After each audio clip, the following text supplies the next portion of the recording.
Dear students and parents, so admission process అనేది నడుస్తూ ఉంది. జేఈ మెయిన్స్ అయిపోయింది, జోసా కౌన్సిలింగ్ నడుస్తూ ఉంది, ప్రైవేట్ డీమ్డ్ యూనివర్సిటీ యొక్క కౌన్సిలింగ్ నడుస్తూ ఉంది.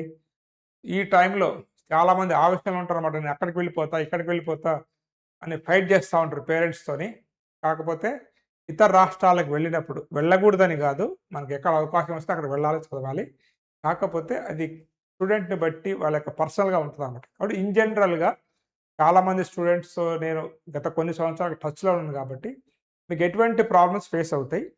మీరు మరి అటువంటి ప్రాబ్లమ్స్ ఫేస్ చేద్దాం అనుకున్నట్లయితే మీరు వెళ్ళాల్సి ఉంటుంది. ఎందుకంటే మీరు ఎంతో కష్టపడి తెచ్చుకున్నటువంటి సీట్ మళ్ళీ వృధా చేయొద్దనమాట. ఆవేశంలో పెడతా ఉంటారు. ప్లేస్‌మెంట్స్ చూసి, అవి చూసి. బట్ కొన్ని ప్రాక్టికల్ ప్రాబ్లమ్స్ అనేవి ఉంటాయి కాబట్టి వాటన్నిటిని మీకు ఎక్స్‌ప్లెయిన్ చేస్తాను. ఎక్స్‌ప్లెయిన్ చేసిన తర్వాత మీ డెసిషన్ మీరు తీసుకోండి. ఇతర రాష్ట్రాలకెళ్ళి చదవకూడదనేది నా మోటో కాదు. ఇతర దేశాలకెళ్ళాలి, మనం జాబ్ చేయటానికి. ఇదంతా ఇప్పుడంతా ప్రపంచమే ఒక కురుగ్రామం అయిపోయిందనమాట. అంటే మన ఉద్యోగాల కోసం పక్క రాష్ట్రాలకు కాదు, వేరే దేశాలకే వెళ్తున్నటువంటి పరిస్థితి గత 25 సంవత్సరాలుగా. కాకపోతే కొంతమందికి కొన్ని ప్రాబ్లమ్స్ ఉంటాయి కాబట్టి అందరిని దృష్టిలో పెట్టుకొని చేస్తున్న వీడియో. ఎందుకంటే చాలామంది స్టూడెంట్స్‌తో నేను డిస్కస్ చేసినప్పుడు వాళ్ళకి మంచి ర్యాంకు జేఈలో వచ్చినా గానీ, నేను హైదరాబాద్‌లోనే చదువుతా, లేకపోతే నేను ఆంధ్ర వదిలిపెట్టి దాటిపోను నేను అని పిల్లలు అంటా ఉంటారనమాట. ఓకేనా? సో, కొంతమంది ఏందంటే ఆవేశంగా ఎళ్ళిపోతారు. మళ్ళీ అక్కడికి వెళ్ళిపోయిన తర్వాత నెక్స్ట్ డేనే మళ్ళీ నెక్స్ట్ ఇయరే మళ్ళీ డ్రాప్ అయిపోయి వేరే కాలేజ్‌కి వెళ్తా ఉంటారనమాట. కాబట్టి కొంత మీరు డెసిషన్ తీసుకునే ముందు ఈ వీడియో ఉపయోగపడుతున్న ఉద్దేశ్యంతో చేస్తున్నాను కాబట్టి వీడియోని పూర్తిగా చూడండి. ఇది కొంచెం అవేర్‌నెస్ వీడియోనే. మిమ్మల్ని భయపెట్టడం ఏదో కాదు. మీకు మీ ఇంట్లో మెంబర్‌గా మీకు కొన్ని సూచనలు, సలహాలు ఇవ్వటానికి అనమాట. ఎందుకంటే మా పిల్లలు కూడా చదివారు. వాళ్ళది కంప్లీట్ అయిపోయింది. సో, చాలామంది అంటే మా మేనల్లుల కానుంచి, మా పిల్లల కానుంచి అందరూ చదివారు. వాళ్ళు ఏం ప్రాబ్లమ్స్ ఫేస్ చేశారో నాకు తెలుసు కాబట్టి ఐఐటీలు, ఎన్ఐటీలు, త్రిబుల్ ఐటీలు, ప్రైవేట్ యూనివర్సిటీలు వీటన్నిట్లలో ఇది ఒకటి దానికి కాదు అన్నిటికి మన స్టేట్ దాటిపోయి మనం ఎళ్ళామంటే మనకొచ్చేటువంటి ప్రాబ్లమ్స్ ఏంటో డిస్కస్ చేద్దాం. ఓకేనా? వీడియోని పూర్తిగా చూడండి. సో, ఫస్ట్ ప్రాబ్లమ్ చాలామంది ఏమనుకుంటారంటే, ఫుడ్‌దేముందిలే అడ్జస్ట్ కావచ్చు అనుకుంటారు గానీ, సెకండ్ డే నుంచే మనకు ఫోన్ కాల్ వస్తది పేరెంట్‌కి. డ్యాడీ, మమ్మీ అస్సలు బాలేదు ఫుడ్ అని జెప్పేసి. ఇగో ఇక్కడ ఉంది గదా! Veg, non veg. ఇగో ఈ పోస్టర్ వచ్చేసి ఐఐటీ బాంబేలో పెట్టిందనమాట. ముఖ్యంగా నార్త్ ఇండియాకి వెళ్ళినప్పుడు ఏందంటే, అంతా ఆలు, బఠానీ ఇవే ఎక్కువుంటాయి. అంతా నీళ్ళదే ఉంటదనమాట. కాపోతే కొన్ని క్యాంటీన్స్ ఉంటాయి. నార్త్ క్యాంటీన్, సౌత్ క్యాంటీన్స్ అని ఉంటాయి. కొంచెం ఫాస్ట్ ఫుడ్ ఉంటది. జెన్‌జీ గాబట్టి అడ్జస్ట్ కావచ్చు. కాకపోతే ఫస్టు మీకు మీకు ఎదురయ్యేటువంటి ప్రాబ్లమ్ ఫుడ్ ప్రాబ్లమ్ అనమాట. కాబట్టి కొంత దీన్ని అడ్జస్ట్ చేసుకోవాలి. ఫస్ట్ మీరు మీ ఇల్లు దాటి బయటకొచ్చారంటే అమ్మ చేతి వంట దొరకదు. 2 తెలుగు రాష్ట్రాల్లోంచి వెళ్ళిపోయారంటే అప్పుడు స్టేట్ వంట గుర్తొస్తదనమాట. ఇల్లు దాటితే అమ్మది, స్టేట్ దాటితే స్టేట్‌ది గుర్తొస్తది. బట్ ఈ ఫుడ్ ప్రాబ్లమ్ అనేది ఉంటది. కొంత మీరు హెల్త్ ఇష్యూ ఉన్నట్లయితే, కొంత హెల్త్ ప్రాబ్లమ్ ఉన్నట్లయితే దీనికి కొంత కేర్ తీసుకోండి. సో, కొంత ఇబ్బందైతే ఉంటది. ఫుడ్‌దైతే మీరు అడ్జస్ట్ కావాలి. 4 ఇయర్స్ కూడా ఎంతోమంది స్టూడెంట్స్ అడ్జస్ట్ అయ్యి బయటకొచ్చిన వాళ్ళే. మీరేం కొత్తేం గాదు. పాపం వాళ్ళకి ఇంకేం తెలీదు. వాళ్ళు డైరెక్ట్‌గా ఫేస్ చేశారు. మీకు ముందుగా నేను మెంటల్‌గా ప్రిపేర్ చేస్తున్నా. ఏ స్టేట్‌కి వెళ్ళినా అది జేఈ ద్వారా వెళ్ళినా, ప్రైవేట్ యూనివర్సిటీస్‌కి వెళ్ళినా గానీ, ఫస్ట్ ఒక 2 వీక్స్, 1 వీక్ బావుంటది తప్ప దాని తర్వాత నుంచి మీరు అడ్జస్ట్ కావాల్సిందే. అది గుర్తుపెట్టుకోండి. ఫుడ్ ప్రాబ్లమ్ మీరు ఫేస్ చేయబోతున్నారు. కొన్నిట్లలో మంచిగుంటది. 2 లాంగ్వేజ్ ప్రాబ్లమ్ అనమాట. ఎంత అనుకున్నప్పటికి గూడా, ఎంత ఫ్యాకల్టీ అయినా, ఎంత ఏమైనా గానీ, ఇది ఉంటది గదా! సొంత భాష ఉంటది గదా! అది వస్తూనే ఉంటదనమాట. ఇక తమిళ్‌లో అయితే ఇంకెక్కువ. చెన్నైలో అయితే వీళ్ళకి మరీ ఎక్కువ వీళ్ళకి ఫీలింగు. కొంత లాంగ్వేజ్ ప్రాబ్లమ్స్ ఉంటాయి. సో, ఆ స్టేట్‌లో ఉన్నటువంటి లాంగ్వేజ్ ఎక్కువ ప్రయారిటీ ఇస్తా ఉంటారు. కొన్ని కొన్ని యూనివర్సిటీలో అయితే హిందీలో చెప్తా ఉంటారు క్లాసులు. మళ్ళీ పిల్లలు అడిగి, "అరె బాబు మాకు హిందీ అర్థం కాదురా ఇంగ్లీష్‌లో చెప్పండ్రా" అంటే అప్పుడు మళ్ళీ ఇంగ్లీష్‌కి వస్తా ఉంటారు. కొన్ని ఐఐటీస్‌లలో ఈ ప్రాబ్లమ్ ఎన్ఐటీస్‌లలో ఉండదులే గానీ, నార్మల్ ప్రైవేట్ యూనివర్సిటీలో కొన్ని కొన్ని చోట్ల ఫ్లోలో తెలుగు వచ్చేస్తా ఉంటదనమాట ఫ్యాకల్టీకి. నెక్స్ట్ మీరు బయట కూడా కమ్యూనికేషన్ అనేది చాలా చాలా అవసరం. ఈరోజు మనకి ప్రపంచిక భాష ఇంగ్లీష్ ఎట్లయితే అవసరమో, మనం అదర్ స్టేట్స్‌కి పోయినప్పుడు హిందీ గాని, ఆ లోకల్ లాంగ్వేజ్ గాని కొంత అర్థం చేసుకోవడం అనేది మంచిది. ఎన్ని లాంగ్వేజ్ నేర్చుకుంటే అంత మంచిది. లాంగ్వేజ్ నేర్చుకునే క్రమంలో మన బ్రెయిన్ కూడా చాలా షార్ప్ అయిద్దని చెప్పేసి ఎక్కడో విన్నా నేను. కాబట్టి కొంత లాంగ్వేజ్ ప్రాబ్లమ్స్ అనేవి వస్తాయి. దాని చూసి భయపడకండి. ఒక మంచి అవకాశం వచ్చింది అని చెప్పి మీరు తెలుసుకోండి. నాకు దాదాపు చాలా లాంగ్వేజ్ అర్థమైతాయి. నేను మాట్లాడలేనులే గానీ, నార్త్ ఇండియా పోతే నార్త్ ఇండియాలో ఉన్నటువంటి అన్ని లాంగ్వేజ్ నాకు అర్థమైతాయి. ఈవెన్ తమిళ్ అర్థమైతది నాకు. కన్నడ అయితే మనందరికి అర్థమైపోద్ది. చదువుతాంలే కన్నడ. అర్థమైందా? మాట్లాడలేను. గుజరాతీ అర్థమైతది నాకు. పంజాబీ అర్థమైందా? నెక్స్ట్ మనకి మధ్యప్రదేశ్‌లో ఉన్నటువంటి లాంగ్వేజ్ హిందీయే కాబట్టి అది పెద్ద మ్యాటర్ ఏం కాదు. ఇట్లా మాక్సిమం లాంగ్వేజ్ నార్త్ ఇండియన్ అర్థమైతాయి నాకు. బట్ మాట్లాడలేను గానీ అర్థమైతాయి. సౌత్ ఇండియాలో కూడా తమిళ్ కూడా అర్థమైతది మనకి. ఎందుకంటే ఎక్కువ సార్లు తమిళనాడు వెళ్ళినప్పుడు. బట్ లాంగ్వేజ్ ప్రాబ్లమ్ వస్తది. దాన్ని మీరు అంత పెద్ద ఇష్యూగా చూడకండి. కానీ కొంత లోకల్ లాంగ్వేజ్‌ని రెస్పెక్ట్ ఇయ్యండి. తప్ప మనది తెలుగు గదా అన్నట్టుగా పోకండి. ఇది రెండో ప్రాబ్లమ్. సరే ఇంకా మీకు కౌన్సెలింగ్స్ నడుస్తున్నాయి కాబట్టి ఏమైనా పర్సనల్ గైడెన్స్ కావాలనుకున్నట్లయితే యూనివర్సిటీస్ గురించి ఈ నంబర్‌కి మీరు వాట్సాప్ మెసేజ్ పెట్టి తెలుసుకోవచ్చు. అది చాలా మీకు తెలిసిందే. ముఖ్యంగా ఇక్కడ ఒక్క నిమిషం అయితే ఆగండి. ఎవరైతే పేరెంట్స్ మీ మీ ఇంట్లో పిల్లలు ఎయిత్ క్లాస్ కంప్లీట్ కావాలి. నా టెస్ట్ రాయాలంటే ఎయిత్ క్లాస్ కంప్లీట్ కావాలి. ఈ టెస్ట్‌లో మీకొచ్చేసి మీ పిల్లకి ఐక్యూ లెవెల్ ఎంతుంది? ప్రాబ్లమ్ సాల్వింగ్ స్కిల్స్ ఎంతుంది? వీళ్ళు రేపు ఐఐటీ కొట్టగలుగుతారా? ఐఐటీ కొట్టలేరా? వీళ్ళకి ఏ కెరియర్ అయితే బాగుంటుంది అనేటువంటి అన్ని విషయాలు కూడా మీకిక్కడ language skills, IQ level, problem solving skills, అర్థమైందా? అనలిటికల్ స్కిల్స్, న్యూమరికల్ యాప్టిట్యూడ్ ప్రతీది కూడా 100% మీరు దీన్ని నమ్మొచ్చు. నేను స్టేట్ ర్యాంక్ వస్తదని చెప్పా. ఒక అబ్బాయికి స్టేట్ ర్యాంక్ కూడా వచ్చింది. ఇప్పుడు ఐఐటీ కొడతాడు. వీడిని ఐఐటీ ఫౌండేషన్‌లో ఉంచండి అని చెప్పా. ఐఐటీ మద్రాస్‌లో ఉన్నాడు. ఇంకోడొచ్చేసి ఈ సంవత్సరం ఐఐటీ బాంబేలో ఎలక్ట్రికల్ ఇంజినీరింగ్ జాయిన్ కాబోతున్నాడు. వాడికి ఐఐటీ మద్రాస్‌లో సీఎస్ఈ వస్తది. కానీ వాడు ఐఐటీ బాంబే కావాలనుకుంటాడనమాట. కాబట్టి అంత వాల్యుబుల్ టెస్ట్ ఇది. మీ పిల్లల్ని మీరు టెస్ట్ చేసుకోవాలనుకున్నట్లయితే ఎయిత్ క్లాస్ కంప్లీట్ అయిన వాళ్ళ నుంచి మేము ఈ ఎగ్జామ్ తీసుకుంటాము. ఒక 1 అవర్ ఆన్‌లైన్‌లో మీ ఇంటి వద్ద ఉండి రాయించండి. మీ పిల్లల యొక్క స్కిల్స్ తెలుసుకోండి. రేపు వాళ్ళకి ఎటువంటి కెరీర్ సూటబుల్ అవుతుందో తెలుసుకోండి. దీంతో పాటు ఇక మన వీడియోకి వెళ్ళే ముందు ఇంకోటేందంటే అండి, హోమ్ సిక్‌నెస్, లోన్లీనెస్ చాలామంది పిల్లలు మీరు గుర్తుపెట్టుకునే ఆవేశంలో మీరు పిల్లలకి పంపించడం చూసుకోకండి. చాలామంది ఐఐటీ పాట్నాలో ఒక అమ్మాయికి 2 ఇయర్స్ చదివి థర్డ్ ఇయర్‌కి నేను పోనని చెప్పేసి వచ్చి కూర్చుందనమాట. వాళ్ళ పేరెంట్ నా దగ్గరికి పట్టుకొచ్చారు. ఎంత కౌన్సెలింగ్ చేసినా గానీ, మరి అక్కడ ఏం జరిగిందో ఏంటో తెలీదులే గానీ భయపడిపోయి పోలే. బట్ కొంత సెన్సిటివ్ పిల్లల విషయంలో కొంత కౌన్సెలింగ్ చేయండి. ఎందుకంటే వాళ్ళ కెరియర్‌కి సంబంధించిన విషయము. కాబట్టి కొంత వీళ్ళ అమ్మ కూచీలు ఉన్నట్లయితే కొంచెం జాగ్రత్త. హోమ్ సిక్‌నెస్, లోన్లీనెస్ ఫీల్ అయిపోయి కొంచెం పిల్లలు చేయరానివి కూడా చేసుకుంటా ఉంటారు కాబట్టి కొంత పేరెంట్స్ వాళ్ళకి మోటివేట్ చేస్తూ కొంత లైఫ్ పట్ల వాళ్ళకి రేపు మీరు ఇవి చేస్తే ఇది అవుతుంది. ఇది లైఫ్‌లో ఒక పార్ట్ మాత్రమే అనుకోండి అని మోటివేట్ చేస్తూ ఉండాలి మనము. రోజు టచ్‌లో ఉండాలి. అయితే వాళ్ళు లోన్లీగా ఫీల్ అయితారు. సో, మేము చదువుకునే రోజులైతే ఫోన్ కూడా లేవు. ఇప్పుడు కనీసం మనం గుర్తొస్తే వీడియో కాల్ కూడా చేసుకోవచ్చు. కాబట్టి అట్లా కొంత పిల్లల్ని మోటివేట్ చేయండి. ఇలాంటి మెంటాలిటీ ఉన్న పిల్లగాళ్ళతో మాత్రం పేరెంట్స్ కొంచెం జాగ్రత్త తీసుకోండి. దీంతో పాటు నెక్స్ట్ మనకు ఉండేటువంటి ఏందంటే ఏరియా ఫీలింగ్ అనమాట. సో, మీ అందరికి తెలిసిందే కదా! మనోళ్ళకి ఫ్యాన్స్ అనమాట. ఆ! మన దగ్గర ఫ్యానిజం ఉంటది కదా! అలానే ఏరియా ఫీలింగ్ కూడా చూపిస్తారు. మనోళ్ళు అక్కడ పోయి బిల్డప్ కొడతారనమాట. ఎందుకంటే అటు పోయినప్పుడు వీళ్ళంతా గ్రూప్ అయితారు కదా! తెలుగు వాళ్ళు. వీళ్ళ బిల్డప్ వీళ్ళదుంటది. అక్కడికి పోయి కూడా ఫ్యాన్స్ సినిమాలకు పోయినప్పుడు కూడా వీడు హీరో, వాడు హీరో ఇలాంటి పిచ్చి పిచ్చి పనులు చేయకండి. మనం when you are in a Rome behave like a Roman అననమాట. అంటే మనం ఏ రాష్ట్రంలో ఉంటామో ఆ రాష్ట్రం తగ్గట్టుగా మనం ఉండాలి తప్ప అక్కడికి పోయి మన బిల్డప్‌లు వగైరా మన పైత్యం చూయించొద్దనమాట. గొడవలైతాయి. ఒక మెట్టు తగ్గి ఉన్నా పర్లేదు. మనం వెళ్ళింది చదువుకోవడానికి తప్ప, ఏదో మనం అక్కడ ఏదో ఇరగదిద్దామని గాదు. కాబట్టి చాలా జాగ్రత్తగా ఉండండి. అక్కడికి వెళ్ళి మీరు ఎటువంటి ఇష్యూస్‌లో ఇరుక్కోబోతే మంచిదనమాట. ఎవడికి ఫీలింగ్ వాడికే ఒకటి. తెలుగు రాష్ట్రాలు మనమే కొట్టుకుంటున్నాం ఆంధ్ర, తెలంగాణ అని. వాడికుండదా? వాడి స్టేట్‌కి ఉండదా మరి వాడికి? కాబట్టి ఈ ఫీలింగ్స్ ఎక్కడైనా ఉంటాయి. కాపోతే మీరక్కడ బ్యాచ్‌లుగా ఫార్మ్ అయిపోయి కొట్టుకుంటారనమాట. ఎందుకంటే నార్త్ ఈస్ట్‌లో పోయినప్పుడు కొన్ని జూశాను నేను. అక్కడ వాడు మానేసి వచ్చిండు నా దగ్గరికి. వాడు గుర్తొచ్చిన తర్వాత ఈ పాయింట్ పెట్టా. వీడు తెలుగోళ్ళందరికి గ్యాంగ్ లీడరు. ఇంకోడికి వాడొక గ్యాంగ్ లీడరు. ఆ లాంగ్వేజ్ వాడికి. కొట్టుకోవటం, చేసుకోవటం ఇక తట్టుకోలేక వీడికి వీడే వచ్చేసిండనమాట టీసీ తీసుకొని. కాబట్టి కొంత ఇటువంటి గొడవల్లో మీరు ఇన్వాల్వ్ కావద్దు. ఎందుకంటే మీ పేరెంట్స్ ఇక్కడ ఉంటారు. వాళ్ళ కష్టాల్లో వాళ్ళుంటారు. మీరు చదువుకోవడానికి వెళ్లారు. దాని మీద దృష్టి పెట్టాలి తప్ప అక్కడ ఉన్నటువంటి యాక్టివిటీస్‌లో గ్రూప్స్‌లలో ఎక్కువ అక్కడ పొయ్యి గొడవలు పడే విధంగా స్పోర్ట్స్ ఆడుతున్నప్పుడు, అదేవిధంగా అట్లాంటి సందర్భాల్లో కొంత ఓపికతో ఉండండి.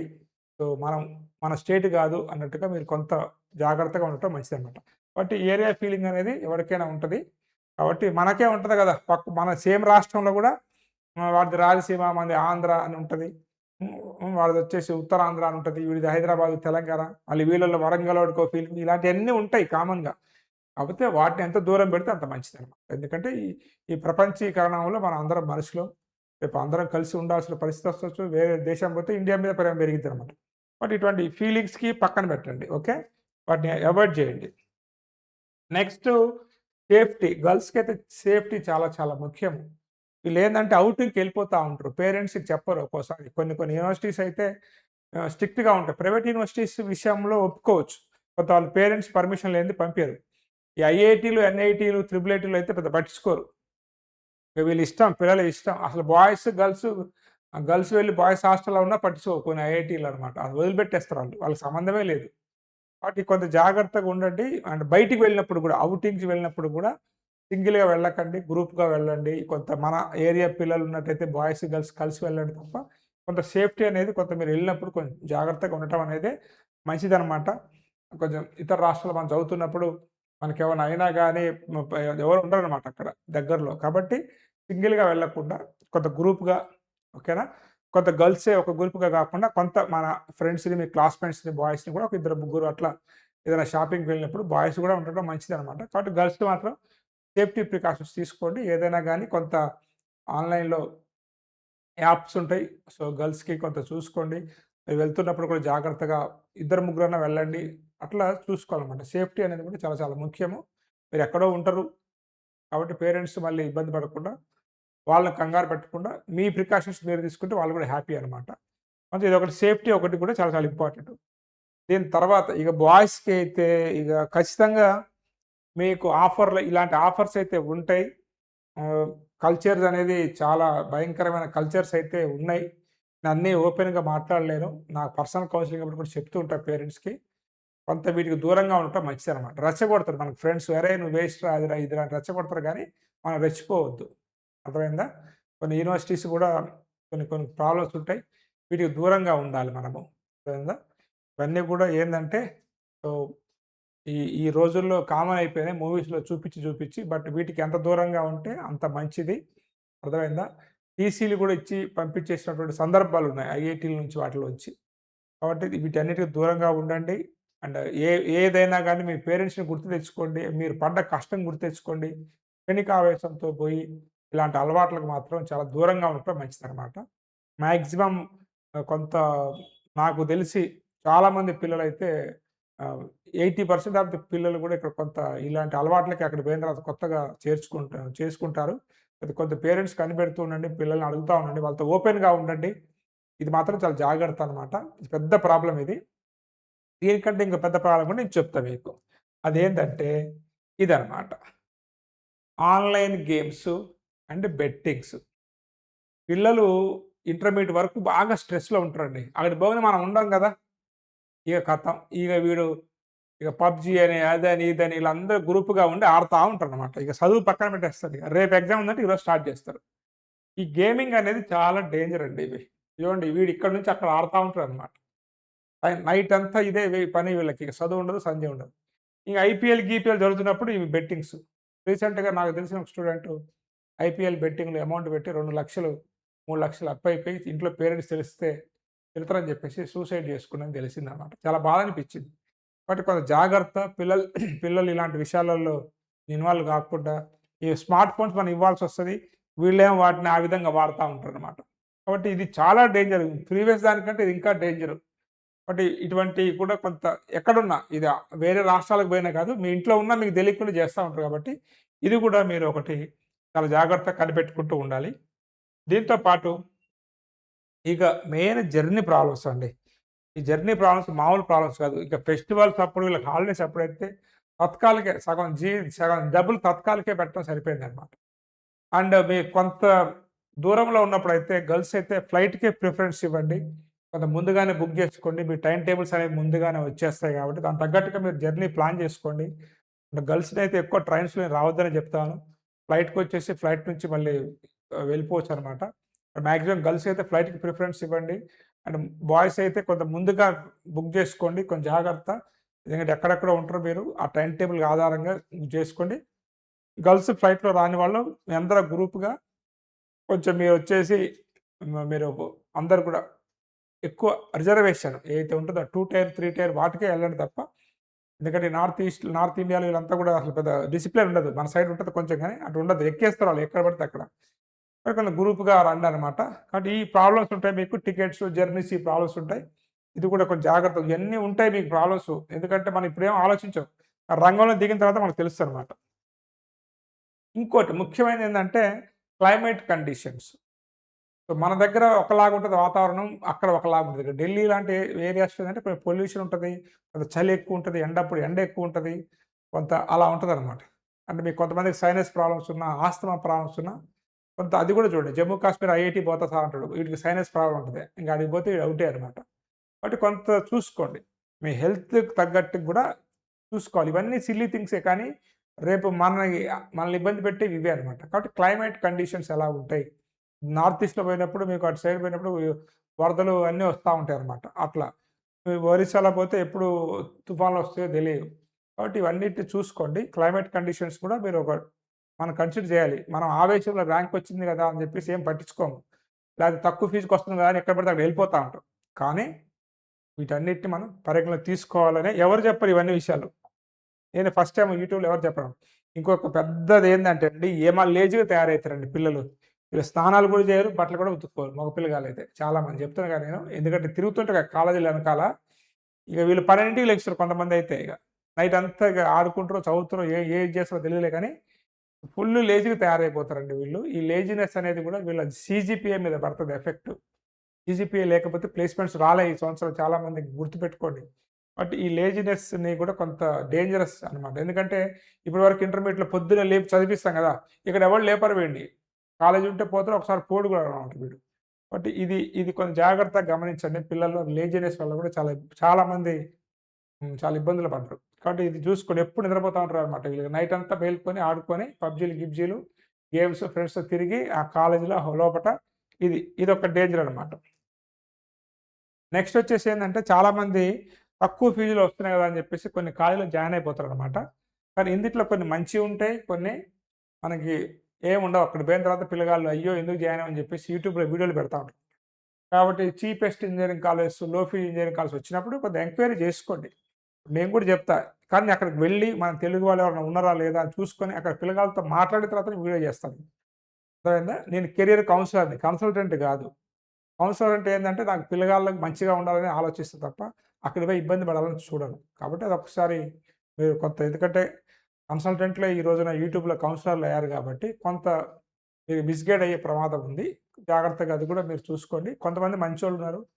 కొంతమంది ఏందంటే, మీకు లేదనుకున్నప్పుడు అవకాశం ఉన్నప్పుడు మరి వాళ్ళే కాబట్టి, వాళ్ళని క్లియర్ కట్‌గా అడగండి. వాళ్ళలో కూడా మంచిగా మీకు సలహాలు ఇచ్చేవాళ్ళు, ఉన్నది ఉన్నట్టు చెప్పేవాళ్ళు కూడా ఉన్నారనమాట. మీరు ఎవరిని ఎంచుకునే దాన్ని బట్టి మీకుంటది. ఫైనాన్షియల్‌గా కూడా మీకు హెల్ప్ చేసేవాళ్ళు కూడా ఉన్నారు. లోన్‌లు ఇప్పించి కూడా మీకు చదివించే వాళ్ళు కూడా ఉంటారు కాబట్టి, కాకపోతే కొంచెం చూసుకోండనమాట. పిండి కొద్దీ రొట్టె అంతే. మీరు పెట్టే డబ్బుని బట్టే యూనివర్సిటీస్ కూడా ఉంటాయి. వీటి పట్ల కూడా జాగ్రత్తగా ఉండండి. అంటే వీటన్నిటికంటే ముఖ్యంగా ఏందంటే, మీరు అక్కడికి వెళ్ళంగానే మీకు ప్లేస్‌మెంట్ మీ చేతిలో పెట్టి ఇవ్వరు. మీరు ఖచ్చితంగా కోర్సెస్ నేర్చుకోవాలి, స్కిల్స్ నేర్చుకోవాలి. ముఖ్యంగా ఐఐటీ, ఎన్ఐటీలలో, త్రిబుల్ అయితే సీజీపీఏ మెయింటైన్ చేయాలి. బ్రాంచ్ కన్నా గాని మీ స్కిల్స్‌కే ఎక్కువ ఇంపార్టెన్స్ ఉంది కాబట్టి వీటన్నిటిని చూసుకొని మీరు ముందుకెళ్ళాలనమాట. కాబట్టి ఈ అడ్మిషన్స్ టైంలో ఇవన్నీ ఉంటాయి. కాబట్టి పేరెంట్స్‌ని కొంచెం అర్థం చేసుకోండి. మీరు పేరెంట్స్ కూర్చొని మాట్లాడండి. ఇది 4 ఇయర్స్ లైఫు. దాని తర్వాత 40 ఇయర్స్ జాబ్ చేయడానికి ఇదే మనకి బేస్ కాబట్టి కొంచెం జాగ్రత్తగా ఆలోచించండి. కొంత ఇబ్బందులున్నా 4 ఇయర్స్ కొంచెం ఓవర్‌కమ్ చేస్తే ఒక మెచ్యూర్డ్ పర్సన్స్‌గా మీరు బయటకొస్తారు. మంచిగా లైఫ్‌లో సెటిల్ అవ్వడానికి అవకాశం ఉంది కాబట్టి వీటన్నిటిని మీరు సిల్లీగా తీసేస్తారా? సీరియస్‌గా తీసుకుంటారా? అనేది అది మీ పర్సనల్ అనమాట. చెప్పడం అనేది నా బాధ్యత. ఓకే. ఈ వీడియో నచ్చిందనుకుంటూ నెక్స్ట్ వీడియోలో మళ్ళీ కలుద్దాం. Have a nice day. All the best for your bright future. Thank you.